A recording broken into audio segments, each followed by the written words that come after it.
Hello दोस्तों, आपका बहुत बहुत स्वागत है आपके अपने यूट्यूब चैनल मौज मस्ती क्लासेज में।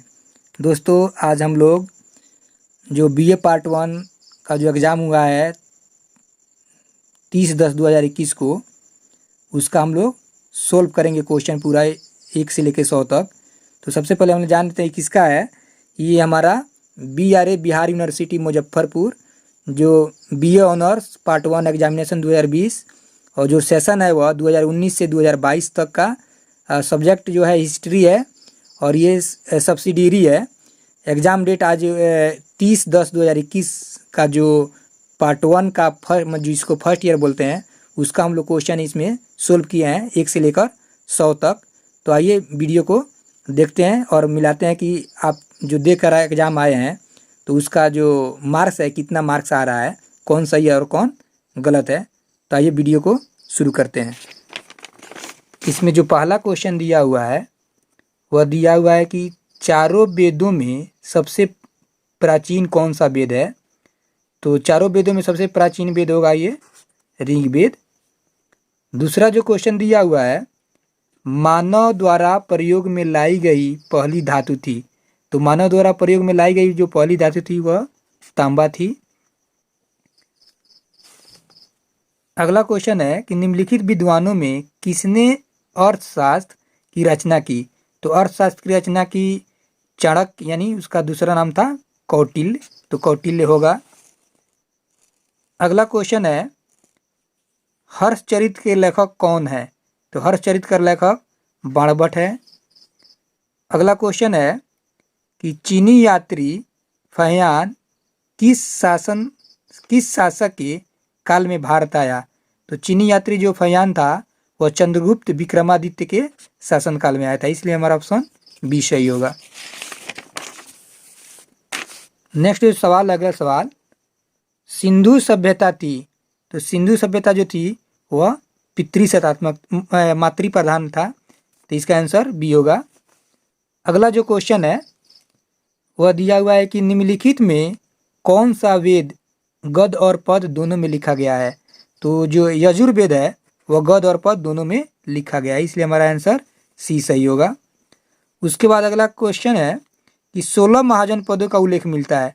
तो 16 महाजन पदों का जो उल्लेख मिलता है वह अंगुत्तर निकाय में मिलता है, इसलिए हमारा ऑप्शन सी सही होगा। अगला क्वेश्चन है कि चंद्रगुप्त मौर्य का प्रधानमंत्री कौन था। तो चंद्रगुप्त मौर्य का प्रधानमंत्री वही चाणक्य या कौटिल्य था, आंसर ही सही होगा। उसके बाद है कि फहियान के अनुसार गुप्त काल में विनिमय का आम माध्यम क्या था। तो फहियान के जो समय मैंने फहियान के अनुसार गुप्त काल में जो विनिमय का माध्यम था वह था कौड़ी, यानी ये हमारा ऑप्शन सही होगा। नेक्स्ट सवाल है ह्वेनसांग किसके काल में भारत आया था। तो ह्वेनसांग जो था हर्षवर्धन के शासनकाल में आया था, हमारा ऑप्शन सी सही है। अगला क्वेश्चन है कि बाणभट्ट किसके दरबारी थे। तो बाणभट्ट जो थे वह हर्षवर्धन के दरबारी थे, ये ऑप्शन सही है। 13 नंबर क्वेश्चन है कि रथ मंदिर बने थे। तो रथ मंदिर जो बना था वह पल्लवों के समय में बना था, इसलिए ऑप्शन सी सही होगा। ऐहोल अभिलेख में किस युद्ध का वर्णन है। तो ऐहोल अभिलेख में हर्ष और पुलकेशिन द्वितीय के युद्ध का वर्णन है। अगला क्वेश्चन है पाल वंश की स्थापना किसने की थी। तो पाल वंश की स्थापना ये गोपाल ने किया था।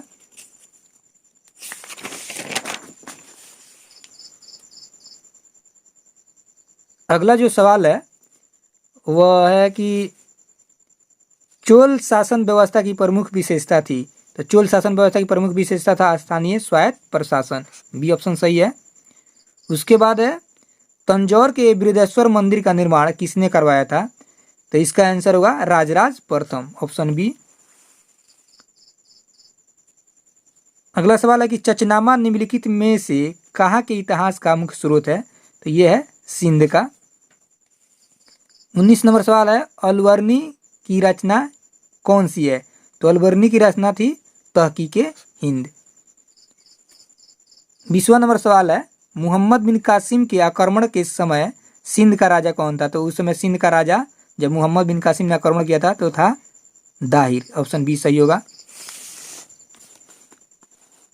नेक्स्ट सवाल है 21 नंबर, विजयनगर साम्राज्य का संस्थापक कौन था? तो विजयनगर साम्राज्य का संस्थापक हरिहर और बुक्का था। सी ऑप्शन सही होगा। 22 नंबर जो सवाल है वो दिया है कि विजयनगर किस विजयनगर शासक की उपाधि आंध्र भोज थी? तो आंध्र भोज का उपाधि जो था वह कृष्णदेव राय का था, इसलिए ऑप्शन बी सही होगा। 23 नंबर सवाल है, महमूद गवां ने किसकी सेवा की? तो ये बहमनियों की सेवा किए थे। अगला सवाल है, बीजक किसके कथनों का संग्रह है? तो बीजक जो है कबीरदास का, कबीर आंसर सही होगा सी। अगला सवाल है, भारत में चिश्ती सिलसिले की नींव किस सूफी संत ने रखी? तो चिश्ती जो सिलसिला था उसका ख्वाजा मोइनुद्दीन चिश्ती आंसर होगा। ऑप्शन ए सही है।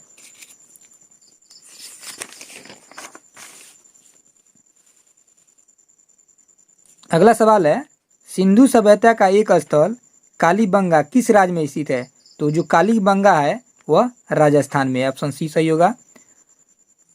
अगला सवाल है कि हड़प्पा सभ्यता किस स्वरूप में थी? तो हड़प्पा जो सभ्यता था वह नगरीय सभ्यता थी। अगला सवाल है कि हड़प्पा सभ्यता के किस स्थल से घोड़े के अवशेष प्राप्त हुए हैं? तो हड़प्पा सभ्यता का जो घोड़े का अवशेष है वह सुरकुर्दा से प्राप्त हुआ है। ऑप्शन बी सही होगा। सिंधु घाटी सभ्यता की अधिकांश मोहरें निर्मित है, तो वह जो अधिकांश मोहरें है वह सेलखड़ी से निर्मित है। ऑप्शन बी सही होगा। अगला सवाल है, ऋग्वेद की रचना कहाँ हुई? तो ऋग्वेद की रचना जो है वह सप्त संदो प्रदेश में हुआ था। अगला सवाल है 31 नंबर कि वेद शब्द का अर्थ है? तो वेद शब्द का अर्थ ज्ञान है। ये ऑप्शन सही होगा। अगला सवाल है कि 32 नंबर, सिक्कों के अध्ययन को कहते हैं? तो सिक्कों के अध्ययन को कहते हैं हम न्यूमिस्मेटिक्स। 33 नंबर जो सवाल है वो दिया हुआ है कि हर्यक वंश का संस्थापक था? तो हर्यक वंश का संस्थापक वह बिंबिसार था। ऑप्शन सी सही होगा। उसके बाद है 16 महाजनपदों में कौन सा एकमात्र महाजनपद था जो दक्षिण भारत में स्थित था? तो दक्षिण भारत में जो महाजनपद था 16 महाजनपदों में सबसे दक्षिण में था वह अश्मक था। ऑप्शन ए सही होगा। 35 नंबर जो सवाल है उसमें लिखा है पाटलिपुत्र नगर की स्थापना की थी? तो पाटलिपुत्र नगर की स्थापना उदयन ने किया था। ऑप्शन बी सही होगा। उसके बाद 36 नंबर जो सवाल दिया हुआ है वह है कि अशोक को किसने बौद्ध धर्म दीक्षित किया था? तो अशोक को उपगुप्त ने बौद्ध धर्म की दीक्षा दी थी। 37 नंबर सवाल है, मेगास्थनीज ने लिखी थी? तो मेगास्थनीज जो था वह इंडिका का रचना किया था। उसके बाद 38 नंबर जो सवाल है वह दिया हुआ है कि किस स्थान पर अशोक ने भूमि कर घटाकर 1/8 कर दिया था? तो यह लुम्बिनी स्थान था। बी ऑप्शन सही होगा। 39 नंबर जो सवाल है दिया हुआ है श्रवणबेलगोला स्थित है? श्रवणबेलगोला जो है वह कर्नाटक में स्थित है। ऑप्शन ए सही होगा। 40 नंबर सवाल दिया हुआ है कि गुप्तचर व्यवस्था का प्रथम विस्तृत वर्णन मिलता है? तो गुप्तचर व्यवस्था का जो प्रथम विस्तृत वर्णन मिलता है वह है अर्थशास्त्र में। अगला सवाल है कि गुप्त काल में सार्थवाह किसे कहा जाता था? तो गुप्त काल में जो सार्थवाह था वह व्यापारियों का जो कारवां का प्रधान होता था उसको कहा जाता था। ऑप्शन सी सही होगा। 42 नंबर सवाल है, समुद्रगुप्त की प्रयाग प्रशस्ति का लेखक कौन था? तो प्रयाग प्रशस्ति का जो लेखक था वह हरिश्चंद्र था। ऑप्शन सी सही होगा। 43 नंबर सवाल है, भारत का नेपोलियन किसे कहा जाता है? तो भारत का नेपोलियन जो है वह समुद्रगुप्त को कहा जाता है। ऑप्शन ए सही है। 44 में दिया हुआ है कि गुप्त काल में भूमि कर कहलाता था? तो गुप्त काल में जो भूमि कर था उसको हम उद्रंग कहते हैं। 45 नंबर सवाल है, मोहम्मद गोरी ने किस युद्ध में पृथ्वीराज चौहान को हराया था? तो यह तराइन का द्वितीय युद्ध था। ऑप्शन ए सही होगा। 46 नंबर जो सवाल दिया हुआ है कि मोहम्मद बिन कासिम कौन था? तो यह अरबी था। ऑप्शन सी सही है। 47 नंबर सवाल दिया है कि निम्नलिखित में से किस सुल्तान ने द्वितीय सिकंदर की उपाधि धारण की थी? तो द्वितीय सिकंदर की उपाधि वह अलाउद्दीन खिलजी ने धारण किया था। 48 नंबर सवाल है कि गुलाम वंश का वास्तविक संस्थापक कौन था? तो गुलाम वंश का वास्तविक जो संस्थापक था वह इल्तुतमिश होगा, ऑप्शन सी। 49 नंबर में सवाल है कि विनय पत्रिका के लेखक कौन थे? तो विनय पत्रिका यह तुलसीदास का लिखा गया है। क्वेश्चन नंबर 50 में चैतन्य कहाँ जन्मे थे? तो चैतन्य का जन्म वह बंगाल में हुआ था, पश्चिम बंगाल में। अगला सवाल है कि सिंधु सभ्यता के अधिकांश निवासी किस प्रजाति के थे? तो ये बी ऑप्शन सही होगा, भूमध्य सागरीय। 52 नंबर सवाल है कि मोहनजोदड़ो के अधिकांश आवासीय घर बने थे? तो यह ईंटों से बने थे, ऑप्शन बी सही है। 53 में दिया हुआ है कि भारत में नहीं 53 में दिया हुआ वर्तमान में सिंधु सभ्यता का सर्वाधिक उपयुक्त नाम होना चाहिए? तो हड़प्पा सभ्यता होना चाहिए, ये ऑप्शन सही है। अगला क्वेश्चन दिया हुआ 54 में ऋग्वेद में कुल सूक्तों की संख्या है? तो वह 1028 है, ये ऑप्शन सही है। 55 में दिया हुआ है कि आर्यों का मूल निवास स्थान क्या था? तो आर्यों का जो मूल निवास स्थान था वह एशिया माइनर था, ऑप्शन बी सही होगा। 56 में दिया हुआ है कि महात्मा बुद्ध ने अपना प्रथम उपदेश कहाँ दिया था? तो वह सारनाथ में दिया था, ऑप्शन डी सही है। 57 नंबर सवाल दिया हुआ है आजीवक संप्रदाय का संस्थापक था? आजीवक संप्रदाय का संस्थापक मखली घोषाल था, ऑप्शन ए सही है। 58 में दिया हुआ है कि प्रथम बौद्ध संगीति किसकी अध्यक्षता में हुई? तो प्रथम बौद्ध संगीति जो थी वह महाकश्यप के शासनकाल में हुआ था। प्रथम बौद्ध संगीति जो हुआ था वह महाकश्यप की अध्यक्षता में हुआ था, ऑप्शन सी सही है। 59 में दिया हुआ है पार्श्वनाथ की शिक्षाओं में महावीर ने क्या जोड़ा? तो लास्ट में इन्होंने ब्रह्मचर्य को जोड़ा था, तो इसलिए ऑप्शन डी सही होगा। 60 में दिया हुआ है निम्नलिखित में से किसका संबंध शून्यवाद से है? तो शून्यवाद का संबंध जो है वह नागार्जुन से है, ऑप्शन सी सही होगा। 61 में दिया हुआ है कि बुद्ध चरित्र किसने लिखी? तो बुद्ध चरित्र को अश्वघोष ने लिखा था, ऑप्शन ए सही है। लोथल स्थित है? तो लोथल गुजरात में, ऑप्शन बी सही होगा। उसके बाद है कि हड़प्पा संस्कृति किस युग की है? तो हड़प्पा संस्कृति यह कांस्य युग की है, बी ऑप्शन सही होगा। 64 नंबर सवाल है कि वेद त्रयी है, वेद त्रयी क्या है? तो ऋग वेद, सामवेद और यजुर्वेद को, ये तीनों वेद को मिलाकर वेद त्रयी बोला जाता है, इसलिए ऑप्शन हमारा ए सही होगा। 65 नंबर सवाल दिया हुआ है कि निम्नलिखित में से कौन सा यज्ञ राजा के राज्याभिषेक के समय से संबंधित था? तो इसका होगा राजसूय यज्ञ, ऑप्शन ए सही होगा। 66 नंबर क्वेश्चन दिया हुआ है कि बोधि वृक्ष को किस शासक ने कटवा दिया था? तो बोधि वृक्ष को शशांक ने कटवा दिया था, ऑप्शन बी सही है। 67 में दिया हुआ है कि पाशुपत संप्रदाय के संस्थापक थे? तो पाशुपत संप्रदाय का संस्थापक लकुलिश थे, ऑप्शन ए सही है। 68 में दिया हुआ है कि मौर्य शासन व्यवस्था में रूपदर्शक नामक अधिकारी था? तो जो रूपदर्शक अधिकारी था उसको वह सिक्कों का परीक्षण करता था, ऑप्शन ए सही है। 69 में है कि अजंता एवं अलोरा की गुफाएं कहाँ स्थित है? तो ऑप्शन ए सही है, महाराष्ट्र में स्थित है। 70 में दिया हुआ है कि निम्नलिखित में से किसने विक्रमादित्य की उपाधि ग्रहण की थी? तो विक्रमादित्य चंद्रगुप्त द्वितीय को कहा जाता था, इसलिए ऑप्शन बी हमारा सही होगा। 71 नंबर में दिया हुआ है कि सैंधव स्थल मांडा किस नदी तट पर स्थित है? तो यह है चिनाब नदी के तट पर, ऑप्शन सी सही है। 72 में दिया हुआ है सैंधव सभ्यता का ज्ञान हुआ? तो यह उत्खनन से ज्ञान हुआ, ऑप्शन सी सही होगा। 73 में दिया हुआ है कि ऋग्वेद काल का प्रमुख देवता था? तो ऋग्वेद काल का प्रमुख देवता जो था वह इंद्र था, ऑप्शन बी सही होगा।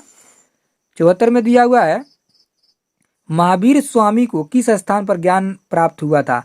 तो यह ऋजुपालिका नदी के किनारे ज्ञान प्राप्त हुआ था, ऑप्शन बी सही होगा। 75 में दिया हुआ है कि विष्णु का तमिल नाम है? तो विष्णु का जो तमिल नाम है वह तिरुमल है, ऑप्शन बी सही होगा। 76 में दिया हुआ है कि अशोक का नाम मिलता है, यानी अशोक का नाम किस अभिलेख में मिलता है? तो वह है मास्की अभिलेख, ऑप्शन सी सही होगा। 77 में दिया अंतिम मौर्य शासक था? तो अंतिम मौर्य शासक बृहद्रथ था, ऑप्शन ए सही है। 78 में दिया हुआ है कि प्रसिद्ध गणितज्ञ आर्यभट्ट निवासी था? तो आर्यभट्ट था वह पटना का रहने वाला था, कुसुमपुर पटना का, इसलिए ऑप्शन सी सही होगा। 79 में दिया हुआ है समुद्रगुप्त पुत्र था, यानी समुद्रगुप्त किसका बेटा था? कि नहीं, तो यह था चंद्रगुप्त प्रथम का, ऑप्शन ए सही है। 80 में दिया हुआ है चोलों की राजधानी थी, तो चोलों की राजधानी तंजौर थी, ऑप्शन ए सही होगा।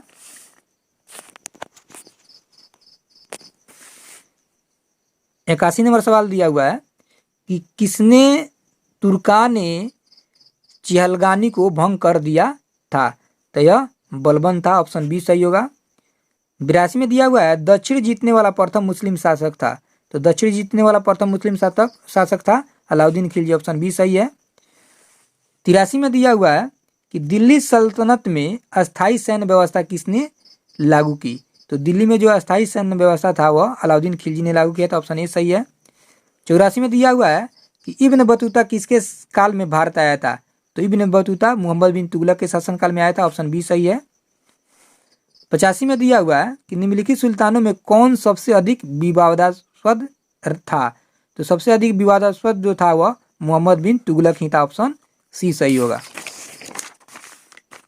86 नंबर में दिया हुआ है कि शेख सलीम चिश्ती की दरगाह कहाँ स्थित है, तो यह आगरा में है, फतेहपुर सिकरी, ऑप्शन बी सही होगा। 87 में दिया हुआ है कि तुलसीदास ने रामचरितमानस की रचना किस भाषा में की, तो वह अवधी भाषा में की थी, ऑप्शन बी सही है। 88 में दिया हुआ है कि किस संदेह स्थल से गोदीवाड़ा का साक्ष्य मिला है, तो जो गोदीवाड़ा का साक्ष्य जो मिला है वह गोदीवाड़ा मतलब बंदरगाह, तो यह लोथल था, ऑप्शन ए सही होगा। 89 में दिया हुआ मोहनजोदड़ो स्थित है, तो मोहनजोदड़ो जो है अभी वह सिंध प्रांत पाकिस्तान में स्थित है, ऑप्शन ए सही होगा। 90 में दिया हुआ है कि उपनिषदों का प्रमुख प्रतिपाद्य विषय क्या था, तो उपनिषद का जो प्रमुख विषय था वह दार्शनिक सिद्धांत, ऑप्शन सी सही होगा। 91 में दिया हुआ है कि ऋग्वेद में कितने मंडल हैं, तो ऋग्वेद में हम लोग जानते हैं 10 मंडल हैं, ऑप्शन ए सही होगा। 92 में दिया हुआ है कि अशोक के अभिलेखों को सर्वप्रथम पढ़ने का श्रेय किसे प्राप्त है, तो जेम्स प्रिंसेप्स, ऑप्शन बी सही होगा। 93 में दिया हुआ है कि गुप्त काल का प्रसिद्ध खगोल शास्त्री कौन था, तो गुप्त काल का तो ये सभी खगोल शास्त्री थे, मगर इन तीनों में सबसे प्रसिद्ध आर्यभट्ट था, इसलिए ऑप्शन ए सही होगा। 94 में दिया हुआ कि चोलों के शासन काल में ऊर का क्या अर्थ है, तो ऊर जो था वह ग्राम की वह साधारण सभा होती थी, इसलिए उसको ऊर कहा जाता था, ऑप्शन हमारा सी सही होगा। 95 में दिया हुआ है गंगैकोंड चोल की उपाधि किस चोल शासक की थी, तो इसका ऑप्शन सही होगा राजेंद्र प्रथम, ये ऑप्शन सही होगा। 96 में दिया हुआ है कि मोहम्मद बिन तुगलक का वास्तविक नाम था, तो मोहम्मद बिन तुगलक का वास्तविक नाम जौना खां था, ऑप्शन ए सही है। 97 में दिया हुआ है कि दास विभाग की स्थापना की थी, तो दास विभाग की स्थापना ये फिरोज तुगलक ने की थी, ऑप्शन ए सही है। 98 में दिया हुआ है तारीख फिरोजशाही का लेखक कौन है, तारीख फिरोजशाही का लेखक जो है वह जियाउद्दीन बर्नी था, ऑप्शन बी सही होगा। 99 में दिया हुआ है पानीपत का प्रथम युद्ध किसके बीच हुआ था, तो पानीपत का प्रथम युद्ध इब्राहिम लोदी, बाबर और इब्राहिम लोदी के बीच हुआ था, ऑप्शन ए सही है। और जो लास्ट सवाल है दिया हुआ है कि मौर्य वंश का संस्थापक कौन था, तो मौर्य वंश का जो संस्थापक था वह चंद्रगुप्त मौर्य था, ऑप्शन बी सही है। इस तरह हमने आज जो पार्ट 1 का जो हिस्ट्री सब्सिडरी पेपर था जो आज 30/10/2021 को हुआ है उसका पूरा सोल्व किए हैं। वीडियो पसंद आया हो तो लाइक शेयर और सब्सक्राइब करें, साथ ही बेल आइकन को दबा दें ताकि हम फिर नेक्स्ट वीडियो